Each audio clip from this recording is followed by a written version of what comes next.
What's up, everybody? Welcome to the East Coast Rams podcast, your podcast for Rams fans and, really a lot of football fans. I'm your co-host, Zach. As you see, Ashton is not here today, but I did bring on a special guest, Blaine, with the Turf Show Times. How you doing, Blaine?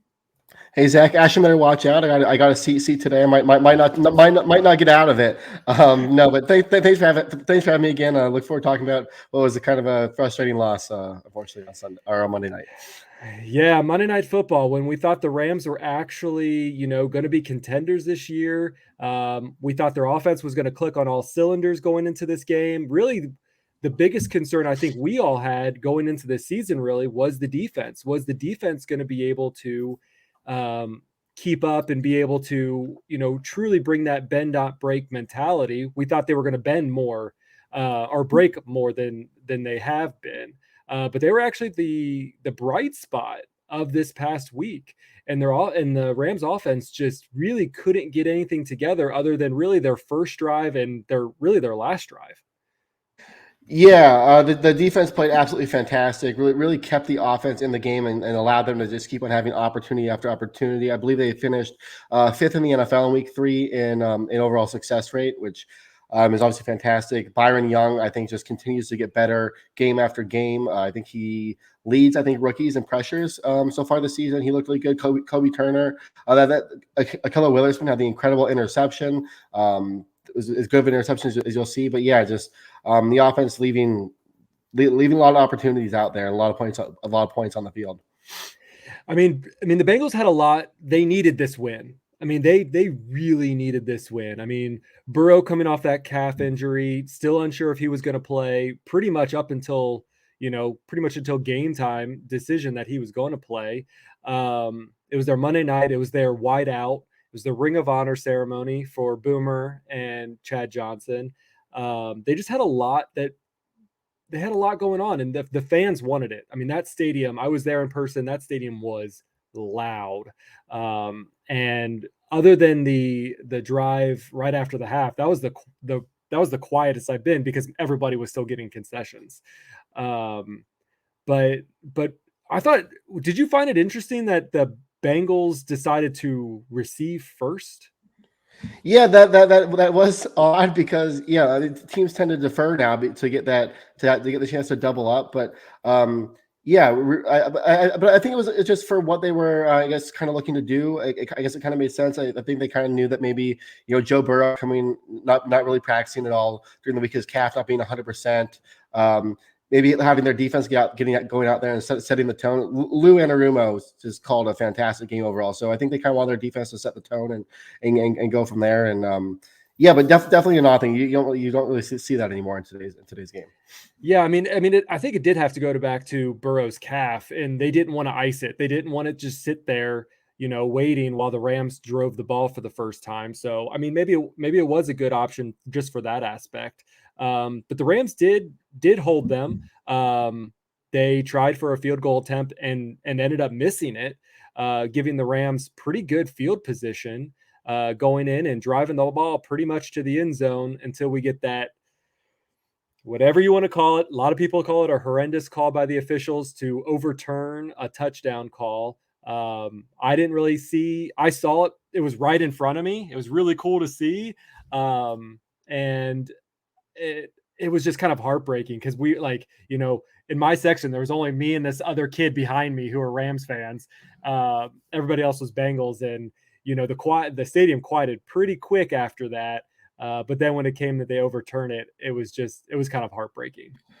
Yeah, and it's one of those things where it's frustrating, obviously, because I really, if that's called, if he's called out on the field, I think that's a play that stands and it's fine. But because it was called a touchdown on the field, it was hard to really see any conclusive evidence on any replay that they showed on the broadcast and what I've seen afterwards that conclusively shows that Tutu Atwell stepped out of bounds. So maybe you got to get Tutu Atwell a white pair of cleats next time, so his black shoes don't stand out as much. But still though, you have first and goal from the 3-yard line. Good teams are able to overcome those gaps by an officiating crew, and just a bad sequence of events. You have Stafford taking a sack on first down, puts you at the 12, and then you have second and goal from the 12, and you're just in a bad spot.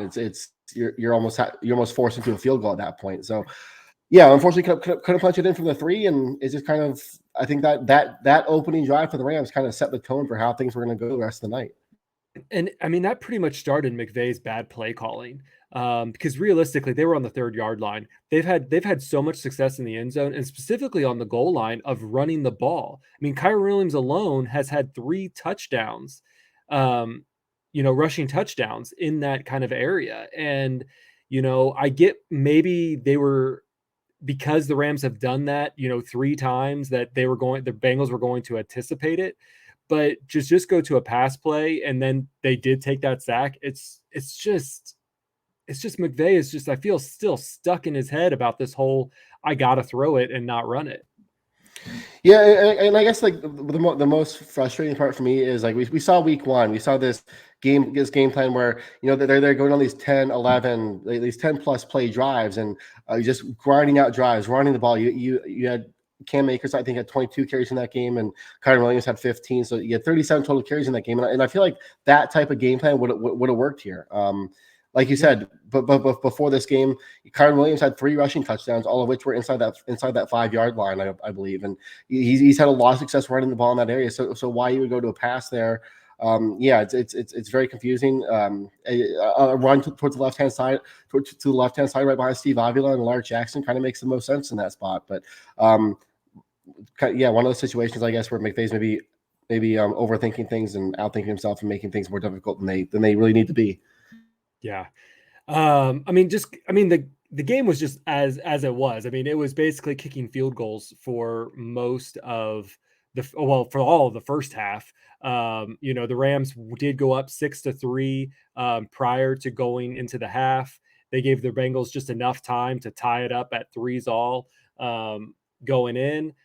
The Rams came back out, still just could not do anything on their drive. No momentum, no halftime adjustments. We're just going to run the ball, or we're just going to throw the ball. And again, it just, they never were really behind. I hate that narrative that the Rams were playing from behind. They were never behind until that touchdown. And even then they were down 4 points. Or what was it? They were. I think they were down 3, and then they went down, or maybe it was 7. And then they went down 10 with a late field goal, I think. But they were never really out. They were, or maybe it was 4. I think it was 4. I think it was 13-9 or something like that.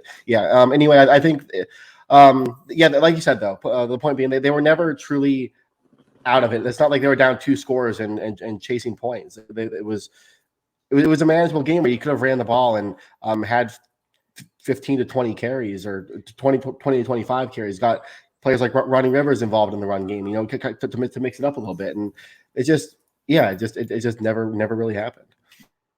So that kind of frustrated me. Like afterwards, listening to McVay, I love McVay. It's a McVay I trust. I trust in his offense. I trust in his genius skills as far as the NFL goes. But when it came down to it, like Kyren Williams was in 100% of the offensive snaps, didn't even give any of the other players an opportunity. And Kyren Williams, I mean, this was not his best game. He had a lot of drops. He had that one that was almost tipped off and picked off. Again, we didn't give anybody else. We didn't get Ronnie Rivers a chance. We didn't give anybody else a chance. It was just again, McVay stuck in his own way. And I don't know, it's just kind of frustrating. I know you wrote an article, was it yesterday, about kind of Sean McVay and, giving him kind of a grade on how his progress has been over the last couple of weeks. Yeah. And like I said, you go back to that, and Jordan Rodriguez from The Athletic kind of has touched on this too. The whole point all offseason, they were McVay was going to get back to his roots, running the football, that they were going to go back to this kind of run focused offense, and like I said, you saw that week one against the Seahawks. You saw them grind out these long drives, and then for whatever reason, even against San Francisco, they were really pass heavy in that first half. I think they had six of their 9 first half runs came on the final drive of the second half, and they were kind of killing clock, and in the red zone. So it's just outside that first, and then the second half against the 49ers, the offense kind of just goes stale, and they're stale again this week. And I think that a game plan that they use against Seattle wins this game against the Bengals, I think. And it's just hopefully McVay realizes that, and this is kind of a look in the mirror kind of moment, because it wasn't his best play calling game by any means. And like you said, it's in McVay we trust. He's one of the top 10, arguably maybe probably one of the top 5 head coaches in the league. Like, I wouldn't want anybody else in charge of this football team, but he does have a tendency to call these types of games every once in a while, and hopefully this is kind of a look in the mirror moment for him. Yeah, I mean, rushing 10 times. I mean, really 10 times. I mean, yes, their stats is 13, but you really can't count Tutu Atwell's sweeps and Van Jefferson sweeps and Stafford. So really, it was Kyren Williams running 10 times, and this is not acceptable in this modern NFL. You're not keeping the defense honest. You're just I don't know. I feel like you're just more prone to making mistakes if you just keep throwing. And especially just looking at the Bengals defense coming in, I think they were ranked 31st in yards, allowing over 192 yards per game. I think they were 26th in EPA, 28th in success rate. That they really weren't it wasn't a good run defense. And you look at kind of that strength of that Bengals defense. You have Trey Hendrickson, who's one of the top edge rushers in the NFL.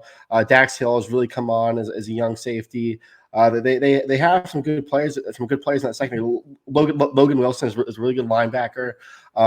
So that's kind of their strength. That strength of their team. And you look at the Rams' offensive line, and I mean they've had good moments, but that's also not a group that I necessarily want to trust dropping back 40 times a game. And so I think running the ball would really help them out as well. And yeah, just a questionable game plan for sure. Yeah, and I don't think it had to do with some of the injuries. I mean, we know what Alaric Jackson, he went out sometime in the closer to the end of the first half. And then Noteboom, he went out for a little bit, came back in towards the end. But again, it just goes down to McVay needs to open up the playbook to not just passing plays. Honestly, the Tutu Atwell play that they did that should have been a touchdown was cool. I mean, I watched it. It was cool to watch. It's Stafford. It's his elegant, yep, tossed it. It's going to be a touchdown. Like, he knew it was going to be and it was ran perfectly. It was fun. And we just didn't do anything fun after that. Other than actually Tutu Atwell, I think had some of the cooler catches of the night. I'm glad he got that touchdown at the end. But yeah, that's where I'm at with it. So I give everybody. Sorry, go ahead. No, I was gonna say Tutu Atwell was in for. I think he was a big part of the game plan. He was gonna have a big game. He obviously, like you said, that I was watching the All 22 last night, and that play is so cool because that run fake gets the whole entire defense moving to the right, and then you have Tutu Atwell, probably the fastest guy on the field, takes it to the right, and Ben Skowronek doing a really good job blocking downfield. And disappointing what it was in a touchdown, but just beautifully designed play. And like you said, we just didn't really get that creativity for the rest of the game. Yeah, and talking about Tutu's speed, I mean, the Bengals on the stadium, they kept putting up the speed board, and he was running 20 miles an hour, at least 3 to 5 miles faster than the next person on that field. Puka was pretty fast too. He was the third fastest based on their stats at 15.7 miles per hour on one of his plays. So yeah, I mean, the officiating wasn't great, but that wasn't the reason why the Rams lost. They lost because of bad playmaking. And really the last touchdown was great, but they kind of wasted when they were at fourth and 5 minutes left. You had to go for it. I don't know why they decided not to. I mean, I know that it was kind of on their side of the ball, side of the field, but you're running out of time. Onside kicks are not are not there anymore. Like you can't make a successful onside kick really. And so there really was not a good chance with 1 minute going to try to do an onside kick.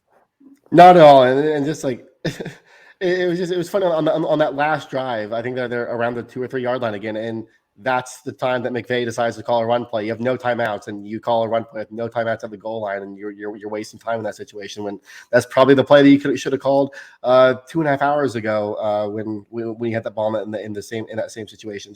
I think this is kind of where we're at with this team. Like, you're going to get, I think. I mean, they had a really big opportunity, I think, on Monday night to go 2-1 and kind of show they were a little bit ahead of schedule. Maybe I had them at 1-2, but it would have been nice for them to get a win in prime time against a team that was really seen as a contender kind of coming into the season. That would have been a really big win and boost for their confidence, I think. But I think that's just kind of where we're at is with this young team. I think we're going to get a lot of ebbs and flows, a lot of peaks and valleys, and there are going to be some frustrating moments. And I mean, McVay is more to fault than the players in this one, but I think it's kind of how the season might just end up going. Yeah, I mean, I definitely think McVay's number one. Honestly, I'm putting Stafford at number 2 because Stafford is a veteran quarterback. He's been in the league for a long time. He should, if McVay doesn't give him the opportunity to, he should be able to also make some audible calls and change the game plan a little bit. If he knows something's not working, throw in another play and say, yep, that was me. I thought what I saw of the defense, this is what I saw. And I just think if you have that kind of veteran quarterback, I mean, he is the oldest active quarterback in the league. And he's a Super Bowl winning quarterback. So let's give him a chance to also, if he sees something, let's see what he can call in that instance. Yeah, and I guess to that point, I mean, they only had 10 runs. I do kind of wonder, just playing off of that, is like, Did McVay and LaFleur, did they call more run plays than what they actually called? And maybe how many run calls to maybe Stafford check out of because he saw a look that maybe didn't work out the way that they thought it would. Like, were more run calls initially were more run plays initially called that Stafford checked out of? It's I think certainly something to think about. Yeah. But yeah, other than that, Kyrie Williams is probably ranked 3 because he didn't have a great night. He had a couple drops. He, the tip ball that was almost an interception. Those kinds of things happen. But other than that, I think the offense played. I mean, Tutu Atwell, I think, was the spotlight of the whole thing. We do know Van Jefferson can still catch a ball, and he can catch a deep ball. So he's still on the team. He's still playing. That's great. Puka Nacua had a really nice one-handed catch. So that was cool to see. Yeah, and I guess one thing I did want to ask you, like, when Alaric Jackson went out for the game, what were your thoughts on them putting Zach Thomas at left tackle rather than maybe moving Nopum? I got that they honestly they paid him to play there last year, and now he's at right guard. Like, I think it is worth discussing. Was it the right decision to put Zach Thomas, an inexperienced player, at left tackle rather than moving Noteboom to left tackle, maybe putting there Tremaine Ankrum at right guard instead, so you have maybe more experience on that offensive line rather than they did literally put Zach Thomas on an island against Trey Hendrickson several times when that was just really unfair to him. So I guess would you have rather see Noteboom there maybe? I get where McVay is coming from, not wanting to make too many changes on the offensive line, but at the same time, Noteboom is so much more experienced in that spot. So being in the stadium, I didn't even know Alaric Jackson was even out. Like, it was hard to see. Like, I was in an end zone seat. So when he went out, I didn't even know that happened until after we got back from the half that they even made that change. But because it never showed up on the board until later on that he was questionable to return. So but I don't disagree with you. I think that, maybe try to shift, give him a couple tries and see if he's worth it. But if not, I would have made the second half adjustments to kind of flip flop that, especially when it wasn't working, or give him some help, put Tyler Higbee, put Bryson Hopkins on that side, like force the offensive line to go in that direction instead of the opposite direction, where now you're putting him into a really bad spot that he's the sole defender. When, in honesty, the left tackle is one of the most important positions on the offensive line. Yeah, it was curious. Like I understood where McVay was coming from, not wanting to change that two spots rather than one. And Kevin Dotson, I believe, is also inactive. The guy the Steelers guy that they traded for before the season. So you kind of, I guess, have some limited options there at right guard. I found it. I see where McVay is coming from, but at the same time, I think it is worth kind of maybe maybe considering Noteboom at that spot where you did pay him to play left tackle last season, and you have an opening there now with Alaric Jackson out. Like he should probably be that guy in that situation. And I think they did it for this game. I think we'll see how Alaric Jackson does if he's actually going to be active for the Colts game. Right now, what was it? The injury report just came out, and it was do not participate with a hamstring injury. There was optimism. I mean, Les Snead on for some reason, Les Snead was on the Coach McVay show instead of Coach McVay. But he seemed at least optimistic for Jackson and Noteboom to be ready to go for Saturday or for Sunday. But if not, I would definitely see Dotson coming in, and then maybe they shift Noteboom over to left tackle if Jackson can't play. Yeah, that's kind of what I'm thinking too. If Jackson can't play, I mean, the Thomas thing was probably something just done in a pinch. And like I said, like I saw where McVay was coming from, but I think that there's definitely a discussion to be had there. But yeah, overall, I think McVay kind of put the offensive line, especially in the second half, when there's really no reason to just go straight drop back, and he's lining up an empty and putting Thomas on an island against Trey Hendrickson. Just really Thomas didn't play well, but at the same time he wasn't put in a fair situation either. Yeah, I mean, and we could not do anything on third down. We had one third down conversion, and that was the Tutu Atwell touchdown. Like, that is atrocious. And I don't know. It just feels like they just should have changed things up, and they just didn't ever change, especially when they were never losing. Like, until the last field goal, they were never out of this game. Never. Yeah. The 1 for 11 on third down is definitely something to be worried. I think to be worried about a little bit, because they were so efficient on third down before Monday night. And I will say the Bengals did a really good job at bracketing Puka Nacua, who has been Stafford's kind of go-to guy on third down. They did a really. I think Nacua had one target the entire second half. The Bengals did a really good job at bracketing him and taking him away and making Stafford go elsewhere, which I think had some part to do with the 1 for 11 on third downs. But at the same time, yeah, it's just a better game plan, getting yourself in some better third down situations helps you out tremendously in those spots. For sure. But like I said, I think we should talk just quickly about the defense. The defense was not the problem here. The defense played really well. They got the Bengals off the field, but then they got pulled right back onto the field because the Rams just couldn't do anything on offense, or there's turnovers or whatever. They played really well. Did they even get a penalty on them? Like, I mean, I know that DK was I think Durant had a DPI, but it was questionable best. It was questionable nonetheless. But there were a few, but no, they played out of their minds. They played well enough to get a win. Honestly, the offense let them down for sure. But but like I said earlier, but like Byron Young just continues to get better every single game. Just his power at the point of attack is just incredible. And once he develops a bend, it's going to be over. I'm excited for next offseason when the Rams are able to pair him with a true top edge rusher, because he's gonna be really good in a pairing, I think. And same with Kobe Turner. Him and Aaron Donald have been really fun to watch on the interior of the defensive line. They're kind of moving Turner around in a similar way that they do Donald, moving Turner kind of outside and getting him a favorable matchup on the edge a little bit. Those two guys they're so fun to watch, and it just kind of shows, I guess, kind of the upside of this defense and what they're capable of, and they're capable of shutting down what is the Bengals haven't played like it this season, but typically that's a high powered offense, and Raheem Morris has this group that a lot of people had counted out before this season. He has them playing really well right now.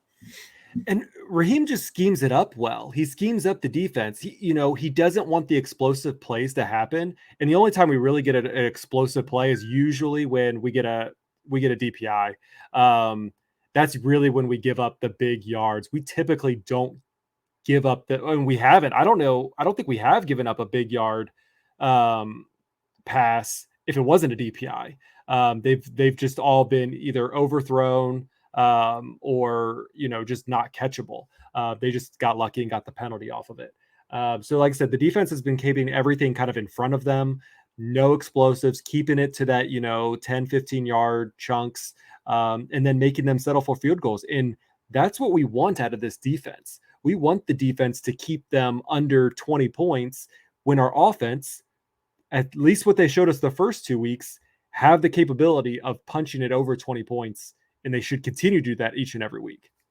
Yeah, I mean, if you would have told me before the game that Joe Burrow would have been held to I think he had a 25.8 QBR, Bengals would have only scored 19 points. I would have told you that the Rams win that game 10 times out of 10, and the defense certainly gave them a really good shot when the offense was doing nothing the entire second half for the most part, and the defense just kept on getting stops. So there was I think it was after both Stafford interceptions. I think they only gave up three points off of both those turnovers. Got a complete stop on one of them. Late in the game when you kind of needed to stop, Killer Witherspoon gets the interception, and then the offense proceeds to go 3 and out. So the defense was giving the offense chance after chance after chance to make a mark on this game, and they just did it. And honestly, like, that's what you want from this defense. I mean, sure. I think there's something we said about them only having one turnover through 3 games, but they finally, I think, got over that hump, and hopefully you see more moving forward. But yeah, they played.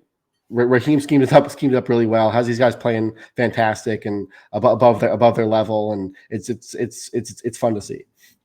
Yeah, as much as I'm disappointed that Raheem hasn't got a head coaching job, like, he's the reason why the Rams are staying in competition right now, because of this defense. It's great. It has Aaron Donald, which just makes the threat even better. But I love the Witherspoon pickup. He's been great, and I'm so glad that he was the one who got that interception, the first Rams turnover on defense.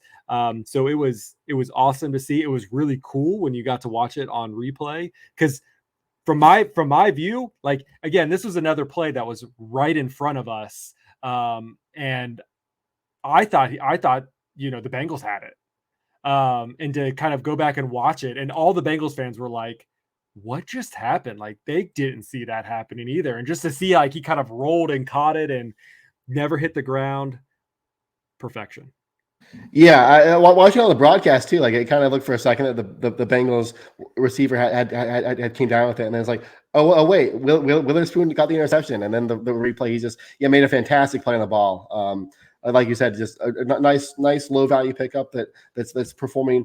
Yeah, I think he's one of the better performing cornerbacks in the NFL right now. Jake Ellenbogen just read a really good article today at Turf Times, kind of highlighting how Witherspoon has been performing, and really good pickup late in free agency by Snead. Yes, very, very good. Other than that, do you have anything else you want to say about this game? No, I like it is just kind of like night and day, I guess. Like, after the 49ers lost, I think we all kind of felt really good. Like, they competed well against a really one of the better teams in the NFL, and then you move on to this one. It's like I said, it's night and day. A little more disappointing here. One that the Rams let get away from them, but 1-2. I don't think they're in a bad spot necessarily. Big game this week against the Colts to kind of go 2-2, and I think they're still in the mix. I think this is still a team that's going to surprise some people, and they're going to be competitive in games that they maybe shouldn't be. And I think that Eagles game in Week 5 is going to be a big test, especially with Cooper Kupp coming back. That'll be interesting to see. But yeah, I think they're still in a good spot. They can't overlook the Colts, but if they can get a win and get to 2-2, I think that, yeah, like I said, I think they'll be in a good spot going forward. Yeah, I think everyone pretty much anticipated when you looked at their schedule that they were going to be 1-4 by the time they, or 1-3 by the time they got to the Eagles, and after that I feel like people just assumed they were going to be 1-4 by the time the Eagles run was over. But I think the Rams have shown again, and I preach this every episode, every team is beatable, whether you're the best team. We saw the Lions beat the Chiefs opening week of football. We've seen. I mean, who had Josh Dobbs in the Arizona Cardinals beating the Dallas Cowboys last week? It's very true. Now, is that a fluke? Or are they going to be a threat when we go face them in a couple weeks? Like, it's going to be interesting how the Rams play this. But McVay is going to have to be better. Stafford's going to have to be better. That O-line is going to have to be better.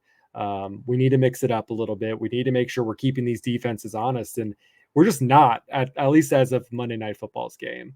But I'm super excited that the Rams are going to be at the Colts Stadium, because I get to go visit them again 2 weeks in a row.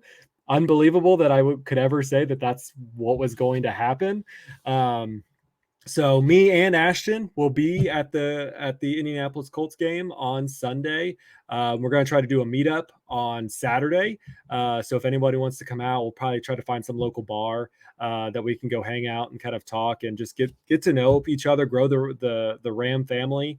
But yeah, it's going to be fun. It's going to be fun. How do you see this coming? Richardson looks like he's going to be playing. It's going to be interesting. Yeah, I think as the Colts showed last weekend, and when granted it was a hurt Baltimore Ravens team, but I still think that a lot of people probably still have the Ravens winning that game, being able to come out with a win. And I don't think the Colts are a team to be overlooked. Anthony Richardson, when he has played, has looked fantastic. He has just such a lively arm, such a fun player, a guy that you have to account for on every play, because he will tuck and run it and beat you that way too. And yeah, hopefully he'll be back. He's a fun player. So I'm hoping you guys get to see him in person, and hopefully he's playing, because he was one of my favorite quarterbacks last year coming out of the draft, and needs to protect himself a little bit better. He hasn't finished the game that he started, but I think the Rams come in focused. They should be able to get the job done. Yeah, I see them trying to take especially with Richardson. They're going to exploit Hoyt, I think, a little bit. I doubt that he's going to run towards Byron Young.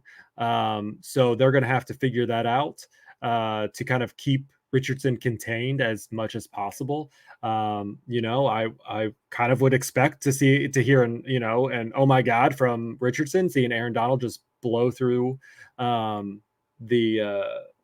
the Colts offensive line. That would be kind of fun to see. Then we can have like a ESPN, oh my God moment, sponsored by Aaron Donald. That would be kind of cool to see. For sure, for sure, and it's gonna be fun too. I think seeing like Quentin Nelson and Aaron Donald going head to head. Those are two of the best defensive and offensive line players in the NFL. So that'll be a fun matchup. But yeah, hopefully it'll be a good time for you guys. Indianapolis is a fun city, and hopefully you guys get to meet up with some Midwest Rams fans and have a good time. Yeah, we're really looking forward to it. It's the first time me and Ashton are actually going to be in person, meeting in person. So it's going to be cool. Really looking forward to it.